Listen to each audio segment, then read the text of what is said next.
Before we start this episode, I'd like to thank my sponsor, Lori Medic of 5-Star Painting of Tulsa.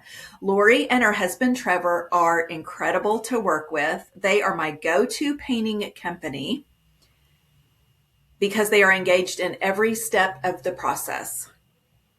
From the paint consultation to the follow-up, they ensure your project is beautifully completed in a timely manner, and they are meticulous with every detail so you don't have to be.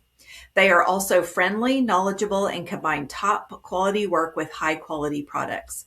Other attributes that set 5-Star Painting apart include being family owned, insured, and members of the Tulsa Home Builders Association. So when you have a painting project here in the Tulsa area, 5-Star Painting is the one to call, and they provide free estimates.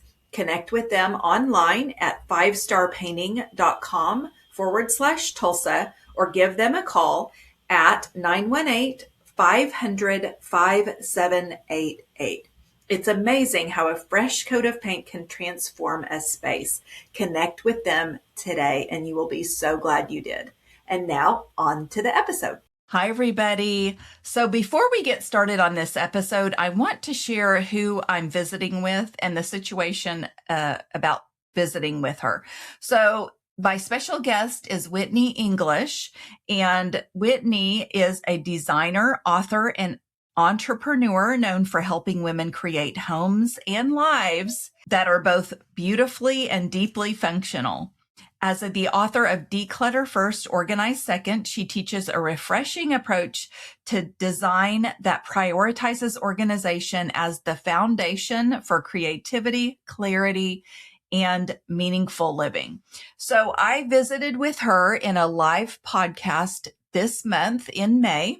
She is the mother of 3, and I thought it would be fun as we're going into the summer to have some ideas on getting organized and even involving kids in getting organized. So if you're not familiar with Whitney, she first gained national recognition as the designer behind the Day Designer, a beloved planning system that became a top-selling product at Target and helped refine how women approach productivity, time management, and intentional living.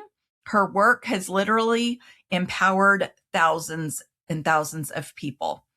So I am happy that I got to talk to Whitney. You will also hear some questions from the audience that the other women in the room were wondering about.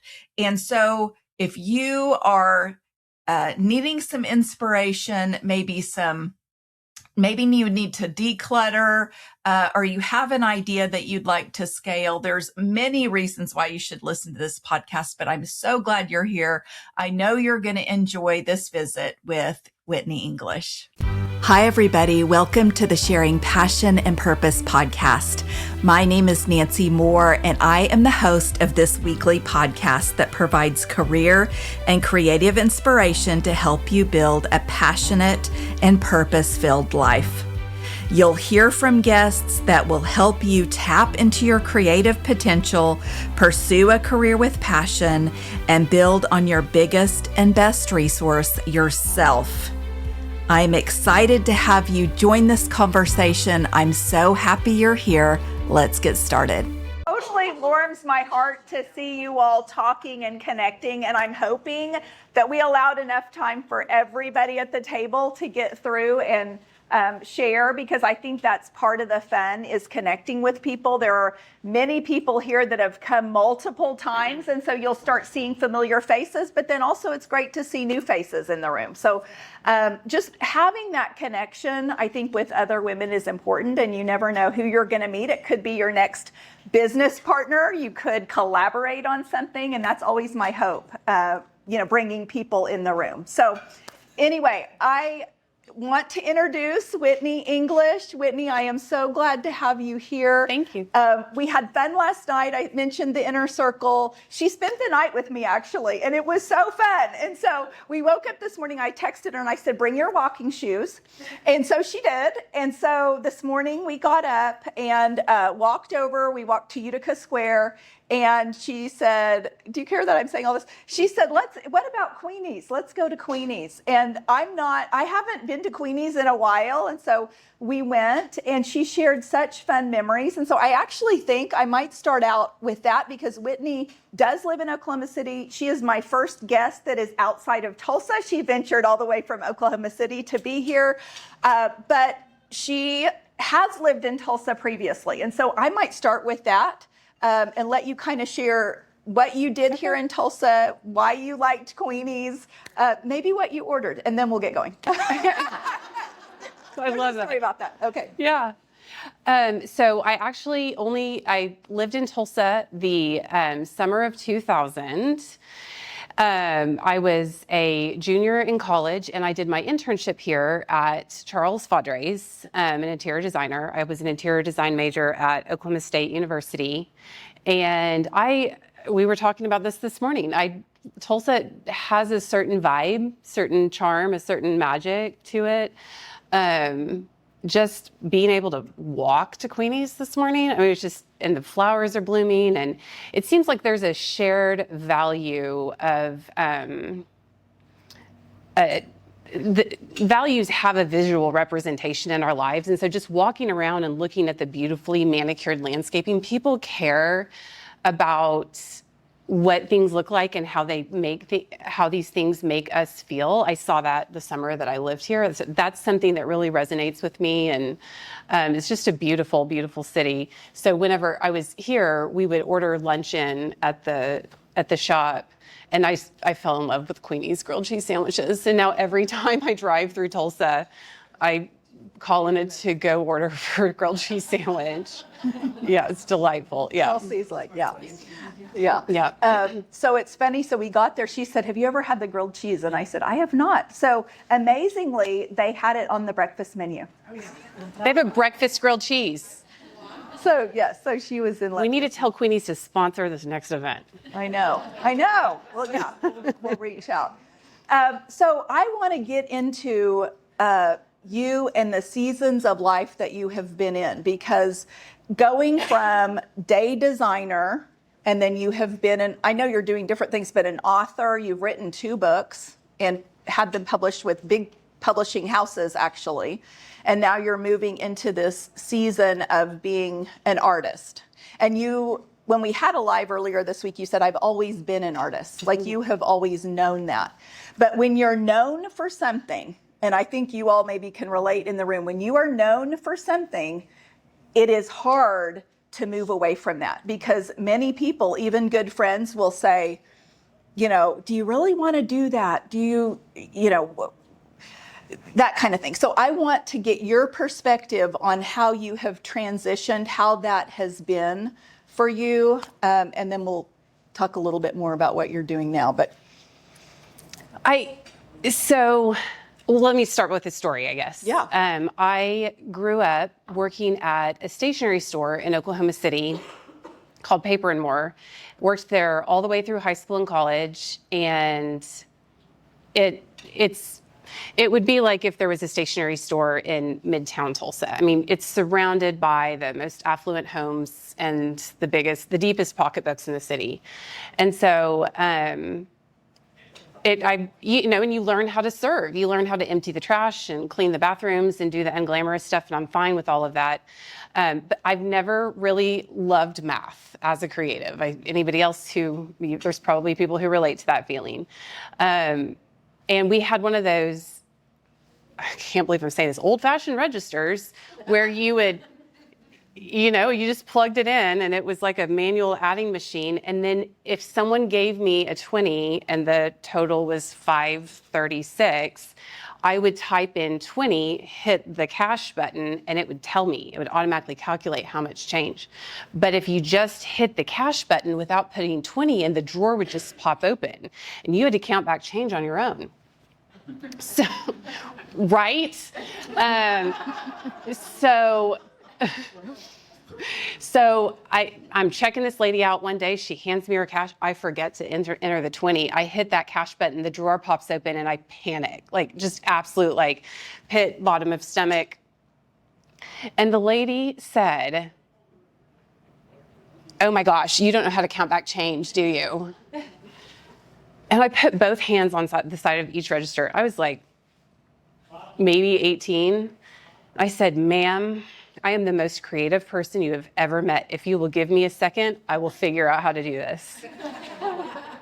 I had to write an apology note. My boss made me. I mean, but it really, she didn't have to say that, first of all. But second of all, I knew in that moment, and I don't know how I knew it, but I knew that I was creative. I knew that I did have something to offer, and I wasn't going to miss the opportunity to say, you're not going to make me feel less as a person just because it is not my second nature to count back change. So what was the question? So how you have gone from, you were known for day designer, how you've kind of navigated the seasons, being an author and now being an artist. Because so the story is about like leaning into that confidence, like knowing, I mean, from the time I was a small child, people were like, oh, you did such a good job drawing that, and as a kid, you're like, oh, thanks, whatever. And then you get older and, I would just put my mind to a piece of art of some type, and art never ends up looking like you want it to look, but it would look really good. And I just would do it and know that this was something that I could do. But at the same time, as an artist, and anybody in here who's creative might relate to this feeling too, but I sort of resist. I don't want to be a cookie cutter. I want to be original. And so as an artist, really prizing that value of originality, it makes me absolutely detest being put in a box.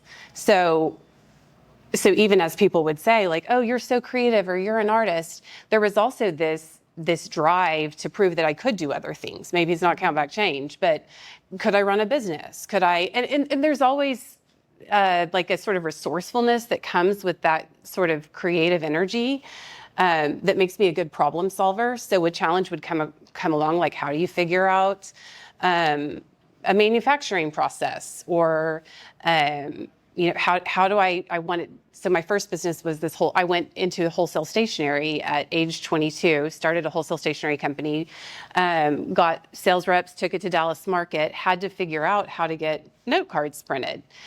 And so it was, those challenges really like checked a box in my head. It really like drove some fulfillment for me.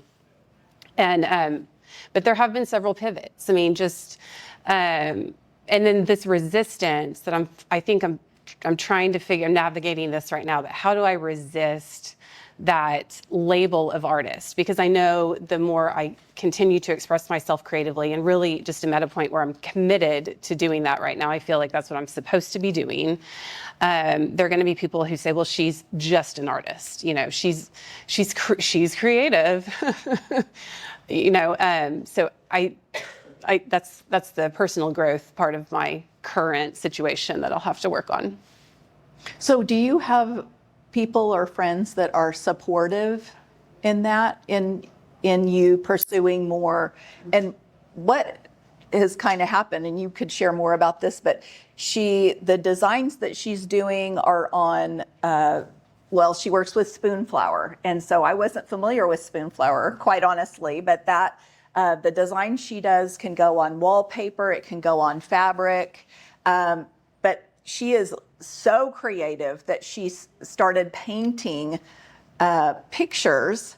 And so she has a booth in Oklahoma City at Mockingbird Manor. And so I'd like for you to kind of share how you have started to maybe scale that or lean into being, I mean, you're never just an artist, but into more of the art that is, framed, that people are buying, and then maybe what people have said that it's encouraged you, or maybe you've ignored. Probably when you said who's supportive, I thought, well, you are. You've been incredibly supportive this year. But I thought of another person. One of my best friend lives next door to me. She's a pediatrician, and I painted a painting years ago that hung in the stationery. We had at the stationery company, we ended up with a commercial building and a commercial press. It looked big and fancy. We ended up filing bankruptcy that's a different story and totally not here to talk about that. But also just, I try to own the low points as well as the high points, just because that keeps everything really grounded in reality. But there was this painting that hung in the office, and people would walk in and be like, who painted that? And if you ever sell it? And I wasn't ready to sell it. And anyway, we moved to Eufaula in 2015, lived there for 4 years. And I met my best friend, pediatrician friend, then, and she loved it, and it was totally her style. I mean, the second I saw her house, I was like, I know this painting belongs in this house. And so about that point in time, I was ready to get rid of it. So I was like, here, you need this. And she was just like, oh my gosh, I can't believe I'm getting this. And I was like, I know, so many people have wanted to buy it, and I'm giving it to you. And so it's in her house now. And a few years ago, in 2016, we sold Day Designer, the planner company that I started. So after the stationery company went under, I started the planner company. The planner company, that went great. We sold that. And I was kind of at this point where I'm like, what do? I don't really know what and she was like, you just paint some stuff or just design, I've always also designed in repeat. So some people call it surface pattern design, which is slightly different than like textile design. Terry and I were talking a little bit about that. So you probably are familiar with I just make like the pictures that go on it. I don't actually get into the weaving and all the manufacturing parts of it. But I think that the surface pattern design, the interest in that, and it really is this very crazy OCD thing when I can figure out what the repeat on a pattern is. It just, it feels so good. And so, but I think my interest in textiles started with this interior design, this love of interiors. And so I was always kind of chasing that to maybe I'll be an interior designer, graduating in 2000, graduating May 2000, and then 9/11 hit. The bottom fell out of that market. So the interior design thing never really came to fruition, but here I was always putting patterns on things, patterns on a note card, patterns on a planner. So best friend pediatrician was like, why don't you just start uploading those patterns to Spoonflower? I was like, I don't know. It's kind of like this crafty website, and I, worried about brand recognition, and then things got tight enough one day, and where necessity is the mother of invention, and I'm sitting on a pile of patterns and really can design a pattern in my sleep. No, I'm not bragging. It's this OCD thing. It's very weird. And so I just started uploading, and probably I've been doing that for 6 months. And so Spoonflower is owned by Shutterfly. It's corporate America. I'm one of they call us artists. I'm one of their artists. And their director of marketing reached out and said, so this was probably 2 or 3 years ago. We're in 2026, so this might have been 2023. She asked me if they could fly me to Raleigh, which is where Spoonflower is based, and if I would give a talk similar to this at a nonprofit event that they were sponsoring for a really incredible organization based in Raleigh called Green Share. And they do work with lower income families who have been referred to. So they take furniture, it's like Goodwill, people donate furniture to them, and they find out how many kids are in the family and what the needs are, and they make sure that the kids have mattresses, and that the family has a dining table, and a set of matching chairs. They had one family that had 12 kids, and they were like, we had to find a dining table long enough and 12 chairs that matched. And they'd get matching silverware and matching dishes, and they thought that, anyway, just an incredible organization. So Spoonflower was sponsoring their little gala, show house type thing. They had a showroom. It was, anyway. So they flew me out there, and that allowed me to meet the Spoonflower team. And anyway, it's worked. And little by little, so the way I get paid when somebody orders something off Spoonflower gives me a commission. And so I'm like loving this. Like as an artist, like I don't have to send an invoice. I don't have to tell somebody how much something costs. I can actually go sit over there and do my weird OCD pattern design thing all day, every day, and just upload this stuff. So it's been really good. Okay, that's awesome. So I want to talk about, because everybody has probably a to-do list in here.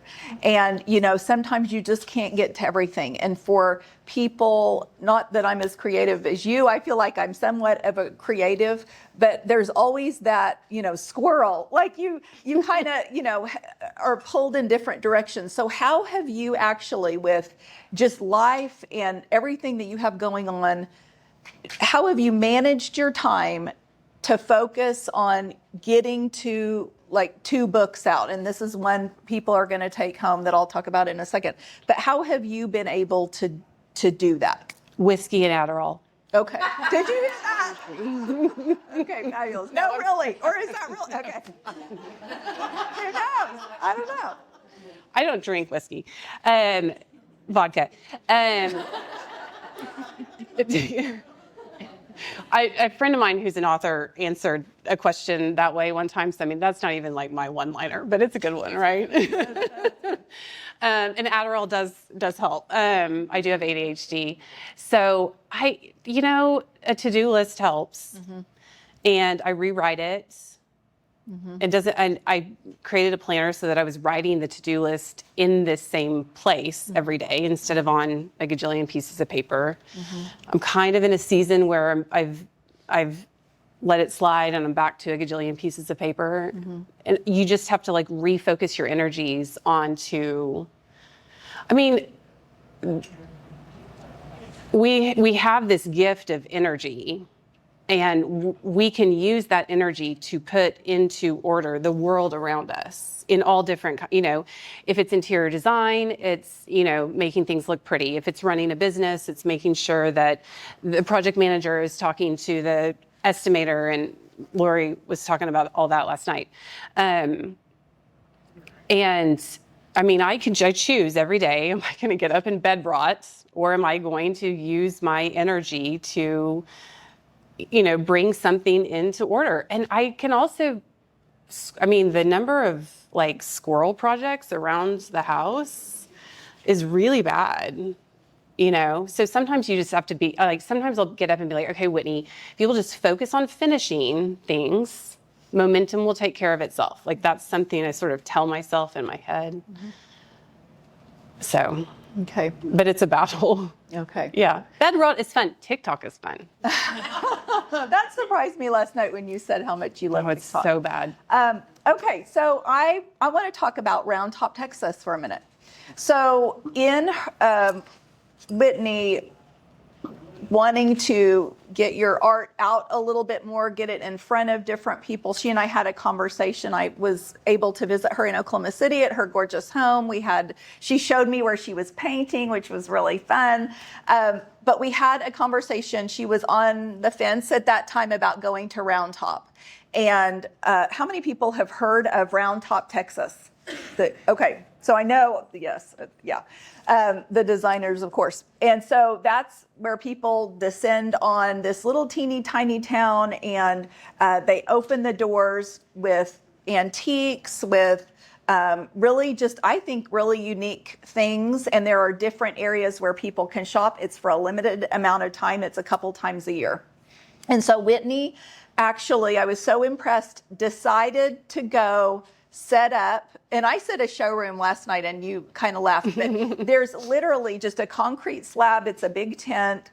She rented a booth and just decided to go for it. And so how many times in life have you thought, should I? And you've tipped the way of maybe I'm not going to do that. I feel like more often you tip the way of let's try it. Go ugly early. Go ugly early. Okay. So she tipped that she was going to try it. She loaded up. She went to Round Top. And I would like for you to talk a little bit about that experience. And then, was it ugly? Did you go ugly early? Like, what did you learn from doing that? So the trigger to go, I and I told this story last night too, but I ran into, so I have a little antique booth in Oklahoma City at a store called Mockingbird Manor. I've done that since 2019. It was sort of this offshoot. My mom does antiques, so she had a space there, and we'd moved around, and I just had like lots of extra furniture. And I'm one of those people who just, it's the squirrel thing. It just like, they collect things. They get really distracted, and then they hoard little piles of stuff. Like, so, so anyway, I was like, let's sell this, let's monetize this. So anyway, started doing that. And it's not like a cash cow or anything. I mean, at some months, like just break even. But as long as I will like, so I find a lamp at an estate sale and I decide I don't want it. And I take it up. Anyway, it all works. So I'd been doing that, and in December, ran into a friend of mine from Houston and hadn't seen her in like 15 years. She was there for one night. She saw a painting that I had done, so last year I started taking these paintings up to Mockingbird to sell, and they were selling pretty quickly. And the owner of Mockingbird was like, you should do more of that. Like, I'm selling it. She loved it. The painting is a, $500 sale for an, antique design store. So it's a pretty good daily sale. And, but anyway, this friend of mine was like, how much is that painting? I was like, I don't know, like $450. And she said, Whitney, you could sell that for $1,200 in Round Top. I was like, huh, didn't really think anything. I mean, just was like, that's interesting. And so fast forward to January, my husband was laid off from his job. And all of a sudden it was just like, oh my gosh, I have got to do something. And so I have a friend who lives down in Brenham, Texas. Brenham is the town right next to Round Top. And I texted her and I was like, do you know anything about getting a space? I'd never even been there. So I just started throwing these feelers out to people, just mentioning that maybe this was something I was going to do or needed to think about it. And then I sort of reverse engineered, like, well, how much money could I make? How many paintings would I have to sell? I didn't even know how much it was to rent a space. And then a friend of mine who is an artist in Kentucky, she said, well, why don't you reach out to Spoonflower? I was like, I don't know about that, but one day, probably I'd taken my Adderall, and I was like, ChatGPT, tell me what I should say to the people at Spoonflower if I'm really trying to pitch this and I don't want to come across as like some floozy artist, And so I sent the email to Spoonflower, and she replied back immediately and said, we are in. Let me know how many wallpaper samples you want, how much fabric you want, how much blah, blah, blah, blah, and what you think it's going to cost. So back to ChatGPT, like, I need a professional response. So kind of figured it out, because they're corporate, they just use big words when you don't have to, you got to play that game sometimes. So they're wonderful, wonderful, wonderful. So they actually sponsored the booth, and that was huge because it's not cheap to rent a space. And then my friend down in Brenham one day, she was like, well, you should try this venue. And I called that venue, and the lady who owns it answered the phone, and she was like, oh yeah, we just had an artist back out and I'm finalizing the artist tent today. Who knows? I don't know if that's true or not, but I was like, okay, cool, whatever, So, and then I was like stressed out about, most of the time you do a trade show, you're required to pay for the space before you show up. She was like, no, after the hurricane, we were letting artists just put a $500 deposit down and then pay it out after before the show's over. I mean, so just like, there was something about saying there was a need, there was a definite financial need. But then I committed to something within myself somehow, that this was going to, had no idea. I knew I could fill a 16 by 40 foot space because I had garages worth of furniture. People like move now and they call me and they're like, hey, I've got these chairs and I'm going to put them at the curb. I'm like, I'll take them. That's part of how the projects find me. So anyway, I knew I could fill the space. Spoonflower was sending all this wallpaper. So I knew I could make sort of an impressive presentation experience for people. I didn't really know how the art was going to fit in, partly just because I don't know what it's going to look like until I've painted it. But it all came together. And then, to my absolute delight, it was like a little bit garage sale, estate sale-y. So people would walk in and they'd be like, how much is that painting? And I would be like, I don't know, $450. I could not, by the way, price-wise, I could not sell the painting for $12.95. The prices were the same. I mean, that was kind of a misnomer that I had, was I can charge more for things in Round Top than I can in Oklahoma City. I couldn't.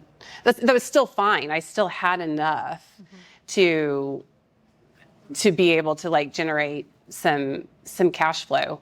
But I grew up with a mom. We lived on May Avenue in Oklahoma City. I'm trying to think like what street. Like it would be like living off of Harvard or something. I mean, you just put a sign out and there's so many people driving by for a garage sale that like, it was just a great garage sale neighborhood. Like I would, from a very young age, I would just get a box of stuff and be like, garage sale. Like all of a sudden there's money. And so Brown Top also satisfied. There would be people would just walk through and be like, how much is that? And you would say 500. And they'd be like, you take 4? Like, you have cash? Yeah, absolutely. I loved it. Did that answer that question? Yes, Okay. yeah. So I have one more question, but I want to open it up before I ask the last question to see who has questions in the room, what you guys are thinking. So who has a question for Whitney? Anybody? Anyone? I have a question. Okay. I'm just curious, how did you approach Spoon Flowers? I emailed them. Initially, you just emailed them and just said, I mean, they, send them a sample, like a few samples of some of your art? well, so to be an artist on their site, you just sign up for an account and then just start uploading stuff. Okay. So I think I uploaded my first design maybe like in 2019 or something. A few years ago, I really committed to building that out as a library. I thought it would be like passive and mailbox money. It's not really. I do work it, and I need to, like a challenge to myself this summer is, right now the way it works is, and they've done a really good job as a business facilitating this connection between, so on my profile it says, if you have a custom request, email my email address. So people would email me and ask me if I could do something. And I'm creative, like the answer is yes, you know. But I figured out really quickly that it wasn't going to, I was spending more time scheduling a time to talk to somebody about something and just get it off email because that's convoluted. So I found this tool called Calendly, which is an app so now they get an autoresponder that basically is FAQ. Like, can you do this? Yeah. Can you change the color? Yes. Can you change the scale? Yes. Will you do a custom design? Yes. Do you license? Yes. Will you give me advice about my room? I really don't like giving advice about a room. It's not my favorite thing to do at all, but still, yes. And so it automatically, that takes them to my calendar, and then it's hooked up to Zoom, so it automatically schedules this thing. So I just wake up every single day and look at my calendar and see how many appointments I have. So yesterday I had 3, and I can take them anywhere. And they normally take about 15 minutes. So I've noticed, and so one thing that's happened is interior designers that have their own clientele have found me that way. And I have some repeat customers, some people who are like, hey, this is on back order with Lee Joffa for 6 months. You know, do you have something in your archive? I maintain a digital archive of 44,000 images on my computer. It's actually pretty organized. And there's a lot of stuff in there that, you know, that I took every image I had been saving as inspiration for years and I organized it into this app thing. So a lot of times I can go, pretty quickly. I've got keyboard shortcuts set up across my computer with Photoshop. And so if somebody wants an antique damask, yeah, I can whip it up in an afternoon. So they're probably about like maybe like 15 to 20 designers that'll just text me now, like skip all that and just be like, I'm looking for X, Y, and Z. Do you have it? So, and then another thing that's happened is licensing, like companies have reached out as well. Like, you know, there's a needlepoint pillow company that needs fabric for the back of their pillows, and they're made overseas, and it's not my style at all, but can I do it? Yeah. And so that's grown. Yeah. Does that answer that question? So, yeah. Thanks. Okay. Who else has a question? So how is AI changing this role? My daughter wants to be a designer, and I tend to say, oh, let's do something else, because in 5 years, what's that gonna look like? And I'm a musician, and I see how music is being taken over by, you can write a song in 5 seconds now, right? Mm-hmm. So how are you protecting yourself from that? And when you see the trending, what's the trend in, let's say, 3 to 5 years that you see coming through AI? Right. I am an early adopter of tech. My dad was a computer engineer, so I had a computer before everybody else. I tried hacking stuff whenever I was 16 for fun. So it's this weird, like, I actually had kind of gotten away from technology, and then a couple of years ago I was like, I need to recommit to sort of learning this. So this was before all the AI stuff kind of took over, and I kind of made that decision, that choice to like re-engage with technology at a really important time, I think. My favorite podcast is on Fridays.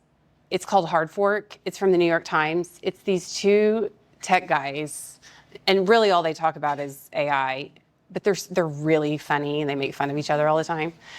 Anyway, it's a real nerdy podcast, but I love it. But there are a couple things. One thing I think is interesting is supply and demand. The more of that there is, the less of me there is. And AI can't do what I can do. Like, even if AI can be programmed to do something I have done, but I don't know what a painting's gonna look like when I start it. So it's not a threat to me. I mean, at least my work on canvas or my work on paper at all. And so that's one thing. The second thing I think is also like sort of, it's kind of annoying. I mean, if you've used like a chatbot enough, you're like, oh my word. Now I walk, like on TikTok, I'll be scrolling, I'm like, oh, you used a chatbot. So like, you can just tell that they have these little phrases like, that's not everything, you know, or like, you'll never guess what happens next. I mean, you're just like, oh my gosh, this is so stupid. So I think there's always going to be, I have to have confidence. Okay, so then the third thing is, I think there's going to be a demand in the services industry, and that is one of the things that I am providing. I have realized that other creatives, like designers, need a resource sometimes, and I can be that. So I don't know how to scale that. That's different for me. I mean, it's easy to scale a stationery company. It's easy to scale a planner. You just print more. I don't know how to scale myself. So that jury's still out. And then the last thing is I've learned to, anytime I recognize fear striking, I kind of make myself turn around and like face it head on. Like almost immediately, like, you know, it's hard to recognize that emotion in myself, but if I can find it, if I can figure out like, oh, that's fear talking, it really, it's like trying to kind of figure this out and learn. But I just have to kind of put blinders on, chin down, chin up, nose down, blinders on. Keep painting. I don't know. Yeah, that's really good. Okay. No more questions? Dina? In your own joy of creativeness, Yes. what do you've talked about the necessity is the need. Necessity creates your work. What do you do for fun? What do you create for you or for fun? Oh, like really weird stuff. Like I'll go get like a thing of concrete, like cement at Home Depot, and then like some old towels and like try to make flower pots in the yard. It's really weird. It might turn into something really cool, but I have to also ignore the voice of my mother in my head criticizing a neighbor at one point in time when she said she makes things out of trash. Yeah. Part of me wants to be like, and I do too, Mom.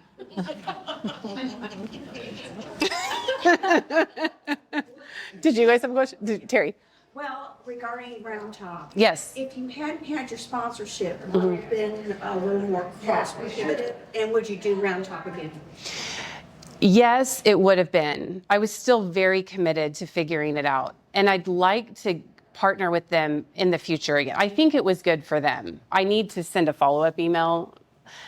Got to get my professional on to send it. But like, I need to quantify it somehow. Like I met 6 designers per day and this turned into, I have to estimate like how much lead or how much revenue it would, I have to get the business hat on to kind of, and I need to do that. I need to show them that I need to have the confidence to show them that there was value created based on their investment. There was exposure for their brand there, and I need to not be afraid. I mean, that's again, like listening to that fear thing. Like I need to not be afraid of doing that. I need to get it done by Friday. Y'all hold me accountable.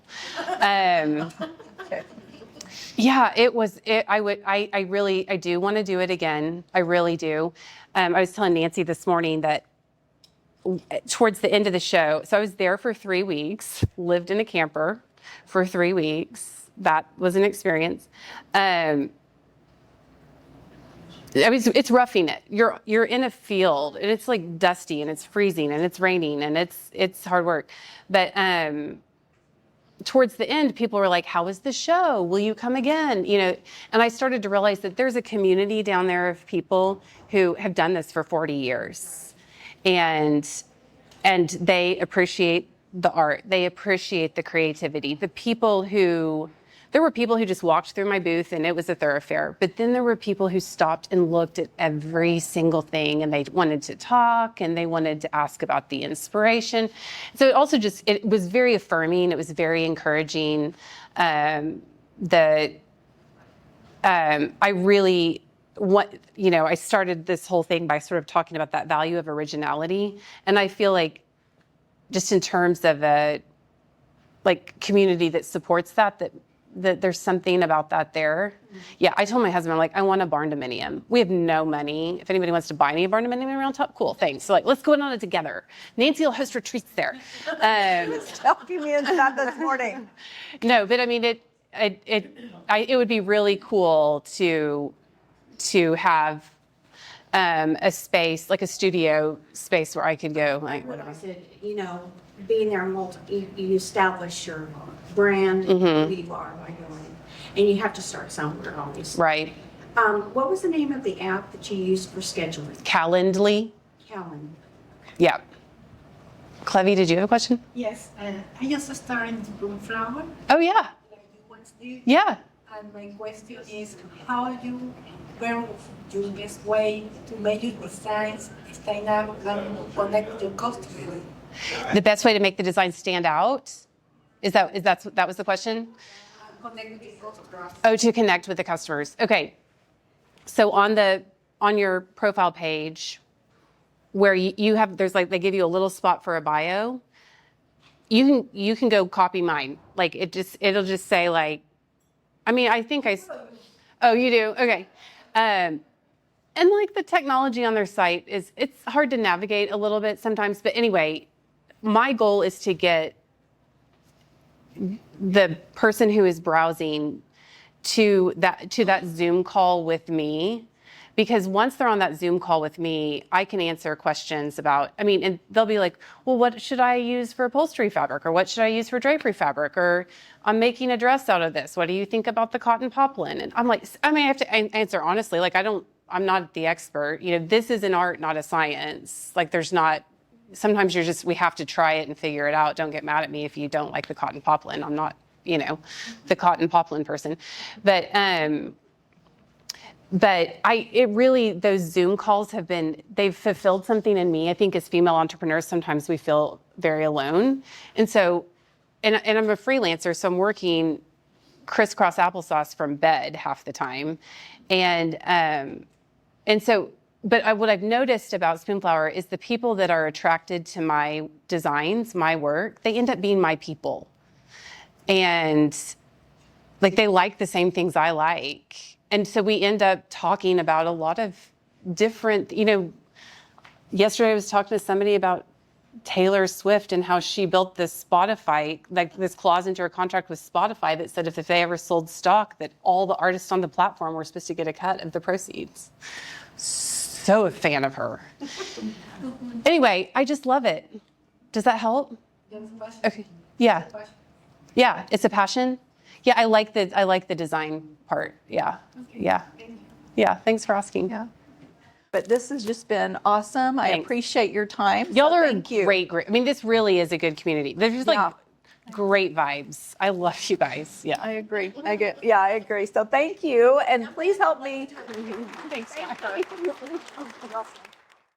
Thank you so much for listening to this podcast. I appreciate you being here. And don't forget to connect with me on social media.